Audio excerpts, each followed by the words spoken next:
하나님 말씀 봉독해 올립니다. 데살로니가전서 5장 13절로 18절 말씀을 김창수 집사님께서 봉독해 주시겠습니다. 신약성경 332쪽 데살로니가전서 4장 13절로 죄송합니다. 4장 13절로 18절까지 말씀을 봉독해 올립니다. 형제들아, 자는 자들에 관하여는 너희가 알지 못함을 우리가 원하지 아니하노니 이는 소망 없는 다른 이와 같이 슬퍼하지 않게 하려 함이라. 우리가 예수께서 죽으셨다가 다시 살아나심을 믿을진대 이와 같이 예수 안에서 자는 자들도 하나님이 그와 함께 데리고 오시리라. 우리가 주의 말씀으로 너희에게 이것을 말하노니 주께서 강림하실 때까지 우리 살아남아 있는 자도 자는 자보다 결코 앞서지 못하리라. 주께서 호령과 천사장의 소리와 하나님의 나팔 소리로 신이 하늘로부터 강림하시리니 그리스도 안에서 죽은 자들이 먼저 일어나고 그 후에 우리 살아남은 자들도 그들과 함께 구름 속으로 끌어올려 공중에서 주를 영접하게 하시리니 그리하여 우리가 항상 주와 함께 있으리라. 그러므로 이러한 말로 서로 위로하라. 아멘. 옆 사람하고 인사하시겠습니다. 반갑습니다. 환영합니다. 잘 오셨습니다. 인사하시겠습니다. 환절기에 연약한 분들도 많은데요. 하나님께서 건강 지켜주시도록 서로 돌보시기를 바라겠습니다. 오늘 주께서 강림하실 때라는 제목으로 함께 말씀을 나누도록 하겠습니다. 계속해서 데살로니가 전서를 보면서 예비한 하나님의 은혜가 충만하기를 바랍니다. 사도 바울이 오늘 본문에는 데살로니가 교회의 믿음을 칭찬했던 것에서 좀 기조를 달리해서 갑자기 종말론에 관한 말씀으로 이야기가 전환되고 있습니다. 왜냐하면은 지금 사도 바울이 아테네에서 디모데를 지금 데살로니가로 보냈지 않습니까? 400km를 걸어서 데살로니가 교회의 형편을 보고 왔습니다. 그들이 믿음에 든든히 서 있다 하는 이야기를 듣고 바울이 너무나 기뻐했다는 내용은 지난주에 말씀을 드렸습니다. 그런데 한 가지 문제가 있었죠. 뭐냐면은 잘못된 종말론이 그들을 사로잡고 있다고 하는 이야기입니다. 그런 이야기 또 그들의 질문에 대한 사도 바울의 답변이 오늘 본문에 기록되고 있습니다. 여러분, 예수님의 재림과 지구 종말에 관하여 수많은 이단들이 얼마나 열심히 공부하는지 모릅니다. 이단들이 주로 공부하는 책이 뭐예요? 성경에 여러 권들이 있지만 요한계시록이에요. 요한계시록. 여러분, 요한계시록 주석서를 보면은요 10인 10색입니다. 다 달라요. 너무나 막 다른데 어떤 것을 믿어야 되는가 혼란스럽기도 합니다. 그런데 정통교회 신자들은 정말 종말에 대해서 대부분 잘 모릅니다. 그러나 우리가 성도라고 하면 마땅히 이 종말론에 관한 올바른 지식을 가지고 있을 필요가 있습니다. 우리가 소망 중에서 기다려야 할, 또 가장 기대해야 할 것이 바로 예수님의 재림 아니겠습니까? 왜냐하면 그때 모든 죄악이 끝나고 하나님의 사랑과 공의가 다스리시는 하나님의 나라가 본격적으로 시작되기 때문입니다. 주님이 다시 오실 때 이미 하나님 나라는 시작이 됐죠. 처음에 오실 때 초림할 때 이미 하나님 나라가 시작이 됐죠. 그러나 완전히 완성된 것은 아닙니다. 그래서 already와 not yet 사이에 긴장이 있는 것이죠. 이미 오셨지만, 이미 하나님 나라가 도래했지만 아직 아닌 거예요. 주님이 재림할 때 완성될 하나님의 나라를 우리는 앞두고 있는 것입니다. 세상 사람들은 대부분 내세를 잘 믿지 않는 사람들이 많습니다. 죽으면 끝이라고 하는 생각도 굉장히 많습니다. 그러나 여러분, 죽으면 끝이라고 하는 생각은요 위험한 생각이에요. 왜냐하면 이 생각은 자살을 부르는 생각이기 때문입니다. 좀 힘들면 그냥 다 어차피 죽을 인생인데 좀 빨리 가자 하고 죽는 거예요. 이거는요 얼마나 무지하고 위험한 생각인지 모릅니다. 죽음 이후에 무엇이 있는지를 깨닫지 못하는 무지한 일이요, 또 죽으면 끝이라고 하는 말은 결단코 성경적으로 볼 때도 사실이 아니기 때문입니다. 그런데 심지어 교인들 중에도 천국에 대한 믿음이 불확실한 사람들이 있습니다. 그러다 보니 이 세상에서의 1년을 저 세상 이제 주님께서 우리가 허락하실 천국에서의 영생보다 더 중요하게 여기며 사는 사람들도 적지 않습니다. 그래서 신자라도 천국과 예수님의 재림과 같은 말씀에는 별로 관심이 없습니다. 그러나 우리 마음에 천국을 심어주시는 분은 성령님이십니다. 마음에 천국이 있기에 성도들의 인생의 목적지를 우리는 분명히 알고 소망 가운데 살아갈 수가 있는 것입니다. 마침내 이 땅을 광야처럼 살아간다 할지라도 때가 되면 주님의 재림의 날에 우리는 완전한 천국을 누리게 될 것입니다. 우리의 현실은 늘 땅의 문제 때문에 분주하잖아요. 물론 그것은 우리가 발을 이 땅에 딛고 살고 있기 때문에 어쩔 수 없는 숙명일 겁니다. 그러나 우리는 우리의 영의 나침반이 가르치는 영원한 목적지를 향하여 방향을 잃지 말고 꾸준히 걸어갈 필요가 있습니다. 오늘 데살로니가 교회 성도들이 예수님의 재림에 관한 질문에 대하여 사도 바울이 어떻게 답변했는지를 보면서 우리도 잘못된 종말론에 미혹당하지 않도록 재림과 종말에 대한 성경적 믿음을 굳건히 세울 수 있기를 주님의 이름으로 축복합니다. 두 가지 대주로 말씀을 드릴 건데요. 먼저 예수님의 재림 약속을 살펴보겠습니다. 그리고 두 번째로는 재림 전에 먼저 죽은 성도들은 어떻게 되느냐라고 하는 이 데살로니가 교회 성도들의 질문에 대하여 바울의 답변을 살펴보도록 하겠습니다. 먼저 예수님의 재림 약속입니다. 데살로니가 전서에는 예수님의 강림을 소망하는 바울의 마음이 잘 드러나 있어요. 바울도 얼마나 예수님의 강림을 기대했는지 모릅니다. 예를 들어 1장 10절 보실까요? 1장 10절 보시면 또 죽은 자들 가운데서 다시 살리신 그의 아들이 하늘로부터 강림하실 것을 너희가 어떻게 기다리는지를 말하니, 하늘로부터 강림하신다, 예수님이 다시 오신다, 재림에 관한 소망을 바울도 가졌습니다. 2장 19절 보시면 우리의 소망이나 기쁨이나 자랑의 면류관이 무엇이냐, 그의 강림하실 때, 예수님이 강림하실 때 너희가 아니냐라고 하면서 주님의 강림을 기다리고 있습니다. 3장 13절입니다. 너희 마음을 굳건하게 하시고 우리 주 예수께서 그의 모든 성도와 함께 강림하실 때, 예수님이 강림하심을 바울도 기다렸다고 하는 사실을 알 수 있습니다. 그러니까 사도 바울의 관심은요, 그 초점이 이생에 있지 않았어요.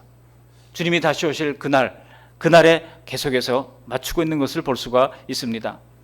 만일 우리의 구원이 확신을 가진 믿음이 되었다고 하면 우리도 주님의 다시 오심을 향하여 삶의 초점이 맞춰져 있어야 합니다. 왜냐하면 그분이 바로 믿음이 목적이 되기 때문입니다. 이렇게 고생하며 신앙생활하며 죄와 싸우며 사는 것이 우리의 최종 목적이 아니잖아요. 우리 안강희 선교사님 그러시더라고요. 20년 동안 3천만 명 전도했다 그래서 제가 말 같지 않은 소리 한다고 처음에 생각했는데 얘기를 들어보니까 그래요. 올해 벌써 7기째 우리 전도한 대상들 중에 가지고 그 중에서 이제 훈련을 그 원이어 바이블 스쿨이라고 하는 것을 무료로 숙식하면서 제공해 줄 테니까 들어와라 해가지고 그 들어온 사람들, 여러분 주보 3쪽에 이번에 7기 2022-23년 7기생들의 이름이 들어 있습니다. 이름 불러가며 여러분 기도해 주십시오.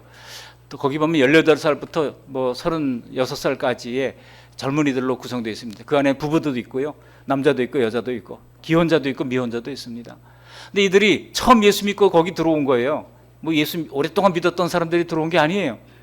놀라운 것은 이 사람들이 1년 동안 훈련받는 동안에 성경을 알고 그리고 그 중에 실습으로 나가서 복음을 전하는데 한 사람당 10,000명씩 전도한다는 거예요. 왜 이렇게 열심히 전도합니까? 주님이 다시 오실 날을 앞당기기 위하여 열심히 전도한다는 거예요. 인도는 지금 인구가 계속해서 늘어나고 있지 않습니까? 사실상 비공식적으로는 중국보다 인구를 더 추월한 상태라고 합니다. 또 이 중국은 지금 뭐 1명 낳다가 2명까지 허용한 상태지만은 인도는 주시는 대로 낳는 나라입니다. 그러다 보니까 훨씬 더 세계 최고의 인구 대국이 됐습니다. 근데 이게 아직도 자기가 20년 동안 사역을 했어도 1억 명도 전도 못했다고 스스로 자책하는 모습을 보면서 도전을 받았습니다. 여러분 이 선교 사역의 열매를 좀 맺히도록 우리가 이번에 맥주감사절에 드리는 헌금을 다 이 목적으로 우리가 드린다면 하나님께서 기뻐하시리라고 믿습니다. 여러분 고생하며 사는 것, 이게 우리의 최종 목적이 아닙니다. 주님이 다시 오실 때 우리를 영광스럽게 받아주시고 우리가 하나님을 영원하게 하면 하나님도 우리를 영원하게 하신다고 말씀하고 있지 않습니까? 13절에 보시면 바울 사도는 이 재림에 대한 지식을 너희가 알지 못하기를 원치 않는다 그랬어요. 재림에 대해서 무지한 것을 원치 않는다는 겁니다. 그러니까 주님의 다시 오심, 지구의 종말, 여기에 대한 우리가 성경적 관점을 가질 필요가 있다는 것입니다. 예수님의 구원 사역은 복음이 뭡니까? 예수님 자체가 복음인데 예수님의 생애라고 얘기할 수 있습니다. 예수님의 탄생과 예수님의 대속과 예수님의 부활과 또 예수님의 승천하심으로 승귀하신 예수님의 승천과 그리고 마지막 남은 주님의 이 약속, 재림 약속이 우리 앞에 남아 있습니다. 재림으로 모든 것이 완성되는 것입니다. 그러므로 모든 사람들에게 그리스도의 심판주로서의 영광스러운 모습을 나타내며 이 땅에서 살아갈 의무가 우리 모두에게 있는 것입니다. 이 재림과 동시에 지구 역사는 마무리되는 것이고 모든 사람들은 부활하여 영생이냐 영벌이냐로 나누어지게 된다고 하는 것이 성경적 관점입니다. 예수님의 재림과 지구 역사의 종말 그리고 최후의 심판은 순차적으로 오는 것이 아니라 동시다발적으로 simultaneously라고 이야기하잖아요. 동시다발적으로 온다고 성경은 이야기하고 있습니다. 예수님께서 종말에 대해서 많이 말씀하셨습니다. 그런데 주님의 세상 끝날을 말씀하실 때 항상 보면요, 우리 예수님이 말씀하실 때도 두 가지 종말이 섞여 있는 것을 볼 수 있습니다. 왜냐하면 그 배경이 이스라엘 나라에 예수님이 오셨잖아요. 그러니까 종말을 얘기할 때 항상 보면 이스라엘의 종말이 있고요, 또 하나는 마지막 지구의 종말이 함께 혼재되어 있는 것을 볼 수 있습니다. 물론 지구의 종말을 나타내기 위하여 이스라엘의 종말을 사용하셔서 그림자처럼 사용하기도 합니다. 물론 그 두 가지만 있는 것은 아니죠. 우리 개인의 종말도 있습니다. 우리 아들이 중학교 때 저한테 물어보더라고요. 아빠는 몇 살까지 살았으면 좋겠어? 그때 제가 대답했던 것이 기억이 납니다. 한 80살 살면 잘 살았지 뭐 그랬어요. 근데 가만히 생각해 보니까 지금 80살 얼마 안 남았더라고요. 20년도 안 남았더라고요. 야, 그렇구나. 그러니까 여러분, 개인의 종말, 예수님이 종말 다시 오시기 전에 개인의 종말은요, 저도 한 20, 30년 길어야 그렇게 생각하고 있습니다만 여러분들은 어떻습니까? 앞으로 50년 살 계획이 있으신 분 계세요? 아마 거의 없으실 것 같아요. 그죠? 젊은이들 빼고는. 여러분, 이 인생의 종말이요, 우리 개인의 종말이 예수님의 종말을 보다 훨씬 더 빨리 올 수가 있습니다. 어찌됐든 바울은 이렇게 예수님의 강림을 데살로니가 성도들에게 가르쳤고 성도들은 예수님의 강림을 기다리는 신앙을 가지게 됐던 겁니다. 예수님은 약속대로 반드시 다시 오십니다.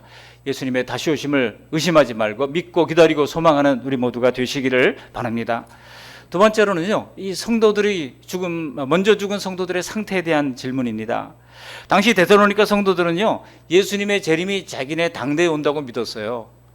그래서 이 약속의 말씀을 믿고 사도 바울도 그랬던 것 같아요. 그래가지고 열심히 예수님의 재림을 앞당기기 위하여 복음을 증거했던 것입니다. 그 근거 구절이 마태복음 24장 14절에 있어요. 우리 같이 한번 읽어보실까요? 마태복음 24장 14절. 이 천국 복음이 모든 민족에게 증언되기 위하여 온 세상에 전파되리니 그제야 끝이 오리라. 그제야 끝이 오리라.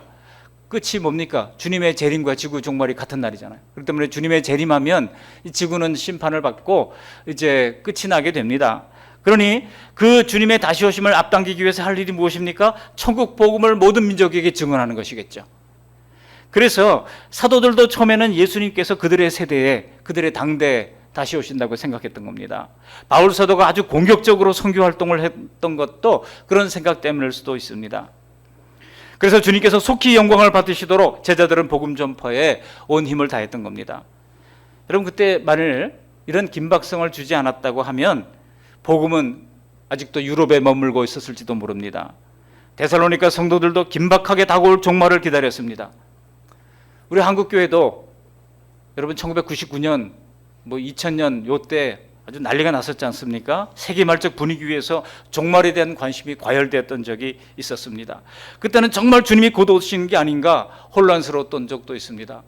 그 이전에 또 다미선교회라는 곳에서는 몇 년 몇 월 며칠 날짜까지 딱 해가지고요, 10월 28일인가요?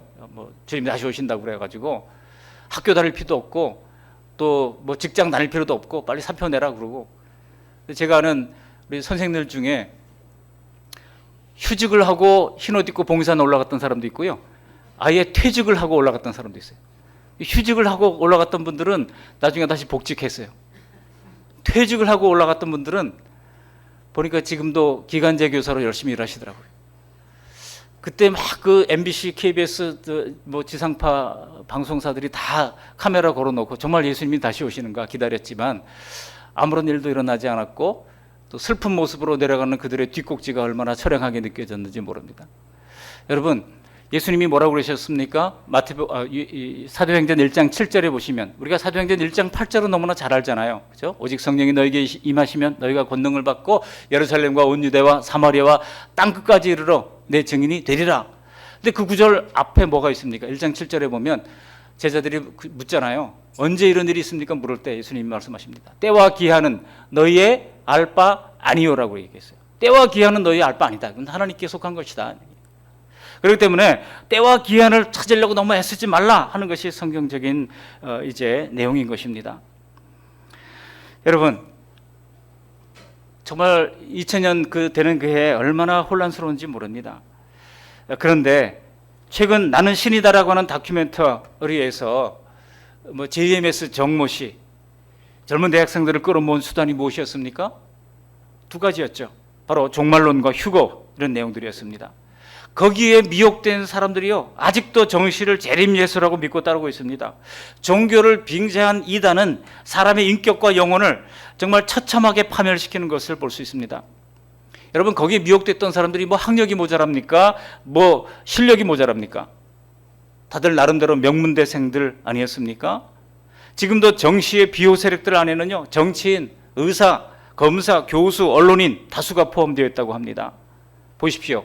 그 누구라도 진리로 무정하지 않으면 무신론에 혹은 세속화에 혹은 이단에 얼마든지 한순간에 넘어갈 수가 있습니다. 성경의 진리를 명징하게 알지 못하면 이 말세는 다 그리스도가 아닌 것에 미혹당하는 시대입니다. 오늘 데살로니가 교회에도 종말론에 치우치는 성도들이 있었다는 거예요.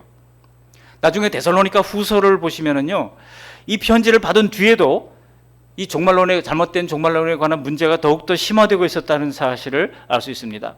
그래서 바울이 한 번 더 편지를 쓴 거 아닙니까? 그게 바로 데살로니가 후서죠. 거기서 다시 재림신앙을 바로잡아주는 것을 볼 수 있습니다. 사이비 신앙은 얼마나 사람들을 중독시키는지 빠져나오기가 어렵게 만드는 것입니다. 여러분, 그래도 우리 교회 성도님들이 이단에 빠지지 않는 걸 보면 우리 교회가 건전한 교회임이 틀림없습니다. 믿습니까? 아멘이 작은 것 같은데요. 믿습니까? 감사합니다. 여러분, 더욱 바른 믿음의 기초에 견고히 설 수 있기를 주님의 이름으로 간절히 축원합니다. 예수님은 우리를 얼마나 인격적으로 대하시는지 예수님이 결코 억지로 강제로 하라고 하신 적이 한 번도 없습니다. 다만 우리의 마음을 감화시키고 두드릴 뿐이지, 우리가 하나님의 은혜에 의해서 감동하여 우리가 움직이는 것이지 강제로 누가 뭘 하라고 하는 거 아니에요. 결코 하나님은 물리력을 사용하지 않습니다. 근데 가끔 보면 종종 하나님께 맞고 돌아왔다고 간증하는 분들 있잖아요. 근데 제가 그분들 얘기를 좀 들어보니까 가만히 듣다가 제가 머릿속에 딱 들어보는 생각이 뭐냐면, 이분이 하나님께 맞고 돌아왔다고 그러는데 가만히 얘기 들어보니까 다 자기 잘못 때문에 자기가 당한 거예요. 그래 놓고 뭘 하나님께 맞고 돌아왔다 그래. 그런 경우들이 얼마나 많은지 모릅니다. 아마 바울 사도도 데살로니가 성도들의 재림신앙에 이상징후를 느꼈던 거예요. 그래서 본문 앞 11절에 보면 이런 말을 합니다. 같이 한번 읽어보시겠습니다. 4장 11절입니다. 또 너희에게 명한 것 같이 조용히 자기 일을 하고 너희 손으로 일하기를 힘쓰라. 이게 무슨 얘기냐면요, 지금 주님이 다시 오신다, 곧 다시 오신다, 재림하신다, 그러니 일할 것도 필요 없고 다 교회에만 와서 살았다는 얘기입니다. 교회에 와서 밥축 내고 그냥 살았다는 거예요. 그러다 보니까 데살로니가 교회의 부담이 커졌습니다. 이 문제를 어떻게 좀 해결했으면 좋겠습니까? 사도 바울이 얘기했던 겁니다. 주님 다시 오시니 일할 필요도 없다고 하는 사람들을 향하여 강력하게 얘기하는 것입니다. 조용히 자기 일을 해라. 너희 손으로 일하기를 힘쓰라. 얘기했던 겁니다. 여러분, 교회가 이런 열광적인 재림신앙 속에서 나중에 주님이 재림하기 전인데 먼저 죽는 성도까지 생기게 되자, 그렇다면 그 사람들은 영혼은 어떻게 되는 거냐고 하는 질문까지 나오게 됐던 겁니다. 이에 대하여 바울이 13절부터 17절까지 처방전을 말씀하고 있는 겁니다. 13절에 보면 먼저 죽은 사람들 때문에 슬퍼하지 말라는 거예요. 14절에 보시면 예수님이 부활하신 것처럼 그들도 먼저 죽었지만 그들도 나중에 먼저 부활하게 될 거라고 하는 이야기입니다. 15절 보면 주님 재림하실 때 오히려 먼저 죽은 그들이 우리보다 먼저, 살아있는 그들보다 먼저 부활한다는 겁니다. 또 17절, 그 후에 우리도 변화해서 공중에서 주님을 영접한다는 겁니다. 또 18절, 그러므로 이런 말로 서로 위로하라 그랬어요. 서로 위로하라. 인생이 70이고 강건하면 80이라도, 그죠? 수고와 슬픔뿐이라고 그러지 않습니까? 60까지 건강하게 살던 분도 70대 보니까 이것저것 안 아픈 곳이 없다고 막 그래요. 전에 섬기던 어떤 교회에서도 제가 아는 잘 아는 우리 성도님이 태권도로 무장하시고요, 온몸과 마음을 얼마나 아주 든든한 분이신지 몰라요. 이분이 하루아침에 쓰러져가지고 휠체어를 타고 다니시는데 그것 때문에 늘 그냥 힘들어하셔요. 그래서 제가 그랬어요. 뭐 저도 마찬가지입니다만 사람이 뭐 나이 들면 아픈 곳이 있을 것이고 그걸 너무 그렇게 슬퍼만 하고 하지 말라고 제가 말씀드렸습니다. 영원한 천국이 있고 요한계시록 21장에 보면 다시 아픈 것이나 사망이나 슬픈 것, 눈물이나 다시 없다고 말씀하고 있지 않습니까? 그날을 소망하면서 살아가는 것이지 뭐 당연한 걸 가지고 그렇게 힘들다고 그러고 고통스러워 하느냐고 말씀드린 적이 있습니다. 오늘 바울의 답변에서 우리가 생각해 볼 것은 두 가지입니다. 먼저 죽은 성도들의 영혼은 어떤 상태인가, 그들의 상태, 영혼의 상태. 두 번째로는 휴거에 대한 이야기를 좀 다루도록 하겠습니다. 저도 어떤 데는 궁금할 때가 있어요. 돌아가신 성도님들은 과연 어떤 상태일까? 천국에 갔는데 당연히 있어야 할 그분이 보이지 않는다면 황당하지 않겠습니까? 몸은 땅에서 흙이 되었지만은 천국에서 그분이 어떻게 살고 계실까? 여러분 궁금하지 않으십니까? 요한계시록에 보시면 먼저 간 성도들이 천국에 있음을 사도 요한이 다 목격했다고 기록하고 있습니다. 그런가 하면 우리 예수님도 십자가상의 오른쪽 강도에게 뭐라고 말씀하고 있습니까? 오늘 내가 나와 함께 낙원에 있으리라 그랬어요.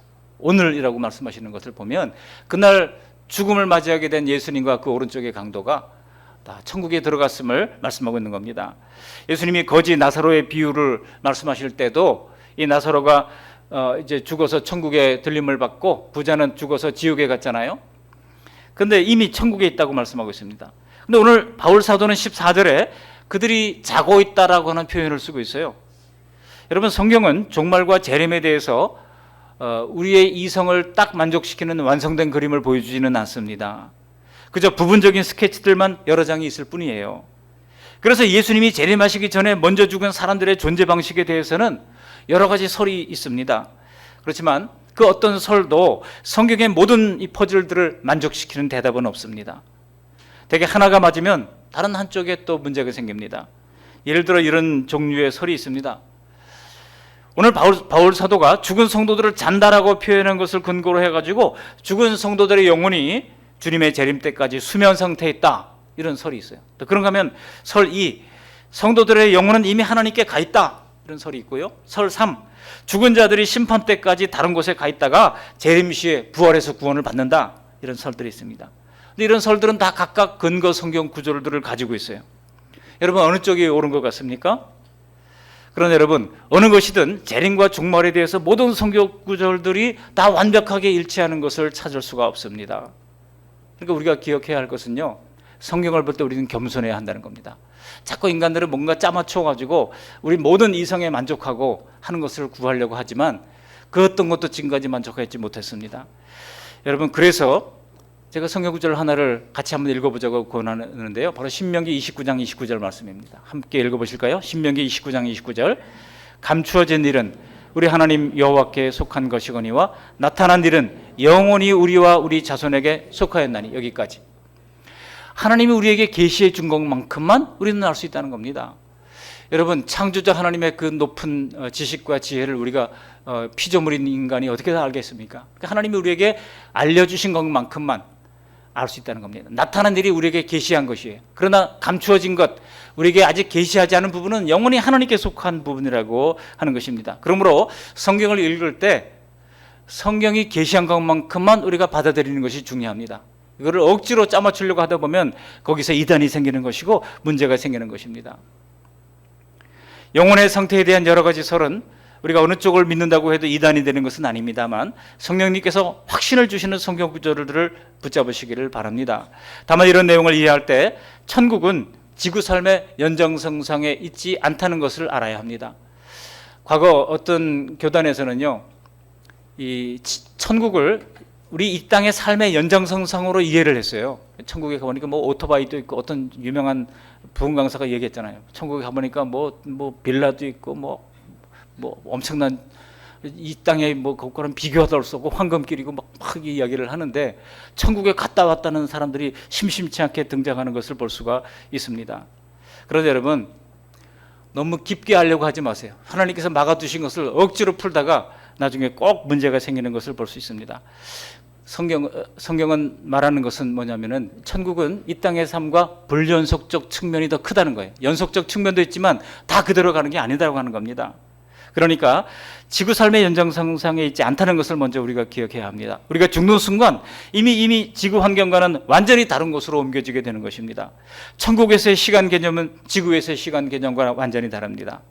그렇다면 여기에서나 언제 죽는가 그 차이가 있을 뿐이지 천국에 가서는 완전히 다른 것입니다. 그러니까 천국에 가서는 모세나 우리나 다 동급이라고요. 뭐 다윗이나 우리나 별 차이가 없다고요. 뭐 인간적으로 우리가 세월을 따져가지고 뭐 몇천 년, 몇천 살이구나 이렇게 생각할지 모르지만은 천국에서는 다 남자도 여자도 없고요. 다 천사와 같은 모습으로 변화된다고 말씀하고 있지 않습니까? 모든 시간대에 죽은 사람들과 예수님의 재림 때 죽지 않고 천국으로 옮겨진 성도들까지 천국에서는 모두가 다 형제요 자매라고 하는 것입니다. 그래서 바울은 이 세상에 살고 있는 우리의 시각으로 자고 있다고 표현한 것뿐인 것입니다. 사람에게 가본 적 없는 것을 설명하는 것은 불가능하잖아요. 여러분, 선천적 시각 장애인들에게 오로라를 어떻게 설명하겠습니까? 아무리 설명해봤자 그게 설명이 되겠습니까? 천국은 우리가 상상하는 것, 기대하는 것, 우리의 경험을 완전히 초월하는 상태입니다. 그러므로 아무리 이 세상에 살던 것 이상을 설명해봤자 완벽하게 알 수는 없는 것입니다. 다만 먼저 죽은 성도들이 지금 어떻게 지내고 있는지는 분명하지 않아도 확실한 것은 주님의 재림의 날에는 반드시 다 부활해서 주님과 함께 영원히 거하게 된다는 것입니다. 두 번째로 휴거란 무엇인가라고 하는 내용인데요. 재림과 함께 종종 거론되는 것이 바로 휴거 문제입니다. 한번 16절 말씀 읽어보실까요? 16절입니다. 주께서 호령과 천사장의 소리와 하나님의 나팔 소리로 친히 하늘로부터 강림하시리니 그리스도 안에서 죽은 자들이 먼저 일어나고. 그래서 우리가 찬양 불렀잖아요. 하나님의 나팔 소리 천지 진동할 때 찬양했잖아요. 그죠? 나팔 불 때 나의 이름, 그죠? 그래서 우리가 찬송할 때 제가 가끔 얘기하잖아요. 거기 자기 이름을 대입해서 불러보라. 나팔 불 때 엄기홍 이렇게 이름을 불러보면서 불러보라고. 저는 또 가끔 아직도 우리 친척들 중에 믿지 않는 사람들 이름을 대입해서 불러보기도 합니다. 나팔 불 때 송태섭, 나팔 불 때 또 천정열 뭐 이름 불러가면서 막 찬양을 하기도 합니다. 그런데요, 중요한 것은 이 말씀은 주님의 재림 때 문자 그대로 천사들이 막 트럼펫을 불고 막 그냥 악기들을 동원하고 하는 것이 아니라는 점은 분명합니다.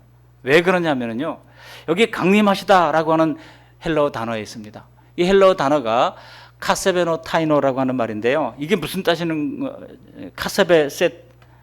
죄송합니다. 카나베 세타이. 헷갈리네. 카나베 세타이인데요. 이게 당시에 로마 황제가 행차하는 것을 뜻하는 말이었어요. 여러분, 황제가 행차하는 것은 고대나 지금이나 뭐 대통령이 행차할 때도 대단하지 않습니까? 당시 로마 황제가 어느 도시를 방문할 때 바로 이 카나베 세타이라고 하는 단어가 사용됐던 겁니다. 우리식으로 말하자면 임금 행차한다는 의미예요. 신이나 다름없던 로마 황제가 어마어마한 권세를 가지고 행차를 했을 겁니다. 깜짝 놀랄 만한 그런 위용으로 등장했다는 것입니다. 따라서 여기 16절 말씀은요, 예수님이 마지막에 다시 나타나실 때 그런 말할 수 없는 영광 가운데 나타나신다고 하는 그런 표현인 것입니다. 그 다음 17절에 오늘 휴거에 관련된 내용이 있습니다. 17절 말씀 함께 읽어보십니다. 그 후에 우리 살아남은 자들도 그들과 함께 구름 속으로 끌어올려 공중에서 주를 영접하게 하시리니 그래 우리가 항상 주와 함께 있으리라. 갑자기 중력이 사라지고 다 공중으로 들어올리게 되는 그런 일이 일어나게 된다고 얘기하는 것처럼 보입니다. 여러분, 바로 이 17절 말씀에서 휴거라고 하는 것을 사람들이 상상해낸 것입니다. 그래서 예수님이 공중에서 재림하실 때 지상의 성도들이 비밀리에 각자의 처소에 있다가 다 들림을 받아가지고 실종된다는 겁니다. 예배하러 왔는데 뭐 3분의 2는 안 보여요. 그리고 남은 사람들이 어떤 사람들이에요? 휴거받지 못한 사람들이 예배하러 온 거예요. 이런 일이 일어나면 안 되겠죠. 근데 여러분, 그러면서 지금 이단들이 얘기하는 게 뭡니까? 공중에 들림받은 성도들은 공중에서 7년 동안 어린 양의 혼인잔치에 참여하게 되는 것이고, 남은 성도들은 7년 반 동안 이 땅에서 이제 대환란을 당하게 된다고 하는 내용입니다.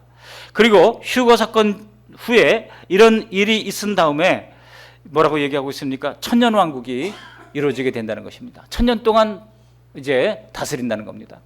그래서 이게 뭐냐면은요, 전천년주의설, 전천년설이라고 하는 것입니다. 프리밀레니엄, 이게 무슨 뜻인가 하면은 천년왕국이 오기 전에 재림이 있다는 겁니다. 이게 프리밀레니엄이에요. 근데 포스트 밀레니엄도 있거든요. 후천년설은요, 천년왕국 다음에 주님이 온다는 거예요. 그러니까 주님의 재림이 후천년설을 주장하는 사람들은 지금이 천년왕국인 거예요. 지금이 천년왕국을 지나고 있는 것이고, 천년왕국이 끝나는 순간 주님이 재림이 온다고 얘기하고 있어요. 근데 여러분, 지금 학자들의 한 8, 90%는요 전천년설이나 후천년설이나 다 믿지 않고 있습니다. 학자들이 지금 받아들이고 있는 대부분의 정설은 무천년설이에요. 이 천년설은 다 상징적인 숫자일 뿐이다. 이거를 세대주의적으로 적용해가지고, 역사적으로 적용해가지고 하면 수많은 문제들이 생기거든요. 대부분 많은 이단들이 이 전천년주의설을 세대주의적으로 적용해가지고 문자 그대로 이렇게 받아들이면서 많은 사람들을 미혹했다는 것입니다. 휴거되기 위하여 지나친 충성을 강요합니다. 이게 이단들의 특징 아닙니까?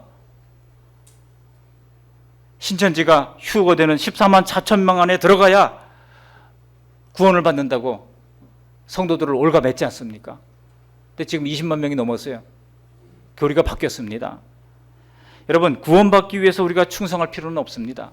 정확히 말하면 오직 구원은 예수님의 대속을 믿음으로 받는 것이기 때문입니다. 좀 더 극적으로 말하자면 예수님을 진심으로 믿기만 하면 아무것도 안 해도 구원을 받습니다. 그 증거가 예수님 십자가 오른편에 있었던 강도 아닙니까? 거듭 말씀드립니다만, 주님을 위한 우리와 봉사의 헌신은 구원을 받기 위해서가 아니라 구원받은 은혜가 감사하고 주님을 사랑해서 하는 것입니다. 그러니까 우리는 하나님께 뭔가 얻어내려고 힘들게 봉사하고 애쓸 필요가 없습니다. 그것보다는 차라리 아주 작은 일을 할지라도 진심을 다해서 주님께 하듯 섬기는 것이 좋습니다. 제가 어떤 성도님께 뭘 봉사했으면 좋겠습니까? 묻길래, 그분이 먼저 묻길래 교회 자판기를 좀 관리해 주세요. 좀 닦고 뭐 채우고 해 주세요.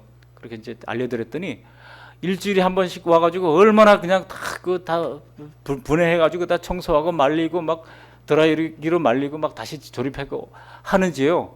제가 그 모습을 보면서 감동을 받았어요. 아, 이분이 정말 주님께 하듯 하는구나, 이런 생각을 해요. 성도님들을 존중해서 하는구나, 이런 생각이 들었어요. 여러분, 그것입니다. 하나님을 사랑한다면, 주님께서 나를 구원해 주신 것이 감사하다면 우리가 헌금하는 것도, 식사 봉사하는 것도, 구역장으로 섬기는 것도, 찬양대로 섬기는 것도, 주일학교 교사를 하는 것도, 미디어 팀을 하는 것도, 재정 출납을 하는 것도, 차량 봉사로 하는, 안내하는 모든 섬김이 구원의 감격 속에서 주님께 하듯 할 수 있는 것입니다. 불행하게도 휴거 뒤의 대환란이라고 하는 해석은 불건전한 교회를 이끄는 자들의 손에서 너무나 위협적인 도구가 되어버렸습니다. 그러나 여러분, 종말에 대한 아주 단편적인 스케치들을 글자 그대로 뜯어맞춘 잘못된 해석에 불과한 것입니다. 이런 해석은 교회 역사의 정통적 해석도 아닙니다. 19세기에 등장해가지고 환타지 소설로 만들어지다가 마치 교리인 것처럼 잘못된 생각으로 이단 종파들에 의해서 급속히 확산된 것입니다. 그런데 여러분, 죽은 성도나 살아있는 성도나 안 믿는 사람들이나 예수님이 강림하시는 마지막 날 아무도 지구에는 남아있지 않게 될 겁니다. 왜 그럴까요? 한번 보실까요? 베드로후서 3장입니다. 우리 3장 10절 그리고 12절 말씀을 함께 읽어보시겠습니다. 그러나 주의 날이 도둑같이 오리니 그날에는 하늘이 큰 소리로 떠나가고 물질이 뜨거운 불에 풀어지고 땅과 그 중에 있는 모든 일이 드러나리로다. 그날에 하늘이 불에 타서 풀어지고 물질이 뜨거운 불에 녹아지려니와. 그날에 얘기하고 있잖아요. 주님이 재림하는 그날 더 이상 지구 자체가 존재하지 않는다는 겁니다. 그러니 여러분, 성도들은 주님의 그때는 환영을 받을 것이고 또 믿지 않는 사람들은 모두 다 하나님의 심판대 앞에 서게 될 것입니다.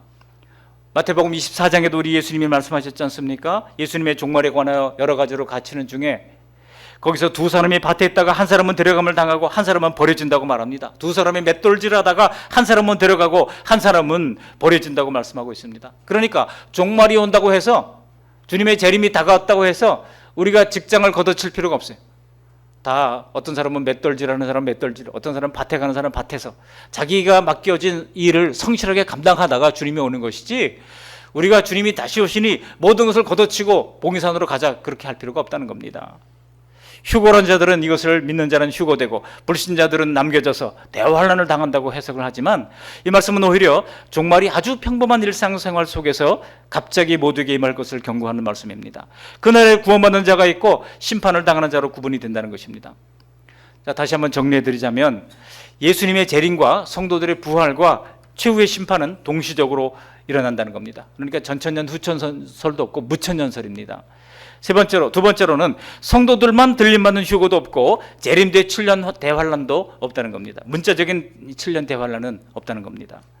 우리가 복음으로 세상과 그리스도와 그리고 죄와 싸우는 것이 우리가 당하는 환란이에요. 성도가 당하는 환란입니다. 지금도 매년 예수 그리스도를 믿는 것 때문에 순교하는 사람들이 매년 5천 명이 넘습니다. 지금도 일어나고 있는 일입니다. 이것은 주님의 강림이 가까울수록 더 극심해질 겁니다. 이 세상 사람들에게도 주님의 재림이 임박할수록 자연재해가 일어나고 기상이변으로 말미암아 고통이 가중될 겁니다. 더 이상 지구 자체가 존재하지 못할 만큼 파괴되고 전쟁으로 많은 사람들이 죽어갈 때 인간 스스로 자멸을 초래하는 날이 다가오게 될 겁니다. 그리고 예수님께서 모든 죽은 자와 산 자, 믿는 자와 믿지 않는 자 위에 백보자 심판을 베푸시고 심판조로 서게 될 것입니다. 이런 생각들은 결코 저 혼자만의 생각이 아닙니다. 장로교의 정통적 믿음이고 하나님의 거룩하심을 가장 반영하는 그런 종말론이라고 할 수 있습니다. 주님이 왜 재림하신 후에 또 세상에 7년 대환란을 일으키겠습니까? 어차피 심판하실 것인데 하나님이 왜 남은 사람들을 괴롭히시겠습니까? 하나님의 심판도 교화의 목적이지 결코 괴롭히는 데 있지 않습니다. 하나님은 사람을 괴롭히는 것을 즐거워하지 않습니다. 항상 교화가 안 돼서 문제지 우리보다 먼저 죽은 영혼들이 어떻게 되느냐, 그런 질문은 무의미한 것입니다. 우리의 시간 개념과 하나님 나라와는 어떻게 다를지 우리는 다 알지 못합니다. 하지만 하나님은 결코 우리를 종말신앙으로 위협하시는 분이 아니십니다. 오히려 종말론으로 공포심을 주고 교주를 의지하게 하는 것이 다 이단들의 특징 아닙니까? 신랑을 기다리는 신부가 공포심으로 기다립니까? 아니잖아요. 그날에는 요한계시록 21장에 있는 말씀처럼 우리의 어깨에 지워진 모든 짐이 벗어지는 날이 될 겁니다. 우리의 육신으로 모든 고통을 겪었던 질병이 사라지는 날이 될 겁니다. 모든 눈물도, 모든 애통함도, 모든 아픔도 다 사라진 정말 상상해보지 못한 놀라운 영광의 세계로 들어가게 될 겁니다. 바울 사도는 데살로니가 성도들에게 이 같은 사실로서 서로 위로하라고 말씀합니다. 힘들 때마다 재림 신앙을 붙들고 서로 위로하시기를 주님의 이름으로 축복합니다. 그러므로 여러분, 지금 힘들어 죽겠는데 나중에 갈 천국이 무슨 도움이 되겠냐고 말하지 마십시오. 예수님과 그리고 천국에 대한 소망이 죽음조차도 이기게 하는 것입니다. 히브리서 11장 35절 보면 이렇게 말씀합니다. 35절, 38절을 우리 함께 읽어보시겠습니다. 또 어떤 이들은 더 좋은 부활을 얻고자 하여 심한 고문을 받되 구차히 풀려나기를 원하지 아니하였으며 이런 사람은 세상이 감당하지 못하느니라. 힘든 세상 가운데서도 우리의 가장 큰 위로와 격려가 다른 어떤 것이 아닌 주님의 재림임을 믿고 천국을 소망하는 저 여러분들이 되시기를 주님의 이름으로 간절히 축원합니다. 아멘. 고마우신 하나님 아버지, 날마다 귀한 주님 말씀 들려주셔서 감사를 드립니다. 주님 강림하실 때라고 하는 말씀을 통하여 예수님의 재림의 약속을 다시 한번 들여다보았습니다. 하나님, 이스라엘의 종말과 지구의 종말과 개인의 종말이 다 동시다발적으로 지구의 종말이 동시다발적으로 일어난다는 사실을 알게 하시고 우리의 개인의 종말은 각각 다르지만은 오래 참으시는 하나님의 자비하심 때문에 지금까지 이제 주님께서 기다려 주셨던 것을 고맙고 감사합니다. 아직도 믿지 않는 영혼들을 주님 앞에 인도해 드려서 그들도 예수님을 믿고 하나님이여 영생의 구원을 받는 역사가 일어날 수 있도록 인도하여 주시옵시고 하나님 아버지, 천국을 이제 인간의 경험을 초월하는 상태인 것을 기억하면서 겸손히 성령님의 이끄심을 받도록 인도하여 주시옵시고 이 광야 같은 세상 속에서도 두려움을 이길 수 있도록 은혜를 베풀어 주시옵시고 종말 신앙으로 하나님의 굳건하게 서서 소망 가운데 거할 수 있도록 인도하여 주시고 서로 위로하며 살아갈 수 있도록 은혜를 베풀어 주시옵소서. 주님의 다시 오심을 기다리며 땅끝까지 복음의 증인으로 살 수 있도록 인도해 주시옵소서. 예수님 거룩하신 이름으로 감사하며 기도합니다. 아멘.